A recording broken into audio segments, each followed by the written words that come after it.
Folks, it looks like we have a coronation on our hands. All that and more now on Graph's Grievances.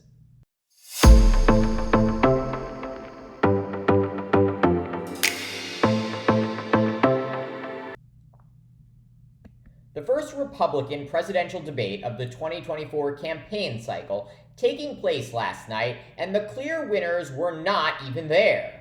Former President Donald Trump and President Joe Biden undoubtedly winning the first debate in Milwaukee. Trump barely mentioned in the 2-hour slugfest, despite far and away leading the field to be the next Republican presidential nominee. Remember, the 8 candidates on the stage supposedly want to defeat Trump for the nomination. Yet, viewers waited almost an hour into the debate before Trump, who is leading the field by almost 40 points, even came up. And when he did come up, his stranglehold over his opponents was clear. When asked by the moderators if they would support Trump for president, even if he was convicted in any one of the 4 criminal probes he currently faces, only 2 debaters, former New Jersey Governor Chris Christie and former Arkansas Governor Asa Hutchinson, signaled they would not. The other 6 candidates on the stage implied they would support a convicted felon for President of the United States. And with that cleared up, after only about 10 minutes, the debate moved on entirely from Trump, never to be mentioned again.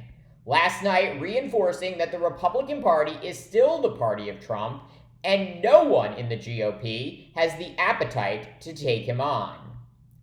Which is just one of the reasons why the other big winner of the debate was President Joe Biden. According to 538, 56% of all Americans have an unfavorable view of Trump. When Trump's opponents refuse to take him on and suggest they would still support him if he was a convicted felon, they look weak and feckless to most Americans. And they make Biden look like the only sane person seeking the presidency next year. But it's not just with respect to Trump that they make Biden look good. When asked whether they would sign a national abortion ban, several candidates on the stage spoke in favor of one, including former Vice President Mike Pence and South Carolina Senator Tim Scott. Both Florida Governor Ron DeSantis, who signed a 6-week abortion ban in his state, and former South Carolina Governor Nikki Haley refusing to directly answer the question. And that's not going to fly with a general electorate that is overwhelmingly against banning abortion. Also boosting Biden, the chaos that erupted when the candidates were asked if they believed human activity has contributed to climate change. Despite being no scientific dispute on the issue and the extreme weather we are all seeing across the nation, the candidates mostly hemmed and hawed, refusing to directly answer. Businessman Vivek Ramaswamy even falsely declaring, quote, "The climate change agenda is a hoax." And while such brash denialism might fly with some Republican primary voters, get this, a majority of Republicans and Democrats believe human activity is causing climate change. So another win for Biden, who has made confronting climate change a top priority and recently signed into law the largest climate investment in U.S. history. If there was another winner from last night's debate, outside of Trump and Biden, it was the 38-year-old Ramaswamy.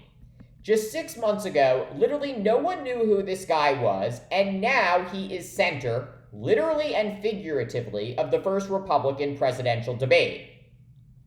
And last night was the Ramaswamy show, the entrepreneur speaking the second most at the debate and being on the receiving end of more attacks than any other candidate.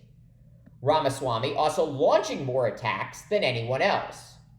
And while he came under fire repeatedly, he seemed to relish the debate, smiling throughout the night, delighting in the attention. At one point even saying, quote, "We're just gonna have some fun tonight." Ramaswamy not only defending Trump as the, quote, "best president of the 21st century," but promising to pardon Trump if he is elected president. The first-time candidate not afraid to take clear policy positions, including cutting off funding for Ukraine and sending U.S. troops to the U.S.-Mexico border. Ramaswamy's one-on-one clashes with Pence, Christie, and Haley, signifying he, and not DeSantis, is the rising star of the party. While the millennial presidential candidate is still polling behind the Florida governor, Ramaswamy is on the steady rise, while DeSantis is on a precipitous decline. Which brings us to DeSantis. Despite standing at the center of the debate stage, and still polling better than everyone else in attendance, he was left untouched by his rivals and said very little. And while this might have been a good strategy for a candidate that is far and away the frontrunner, DeSantis is clearly viewed as a dimming light. And polling bears that out. While he once had the support of 40% of Republican primary voters, now he is registering just 15% nationally. The bottom line, barring an unforeseen development, it's going to be a rematch between Biden and Trump next year. Thank you for watching this debate recap edition of Graph's Grievances. Let me know what you think. Please subscribe and join me for more tomorrow.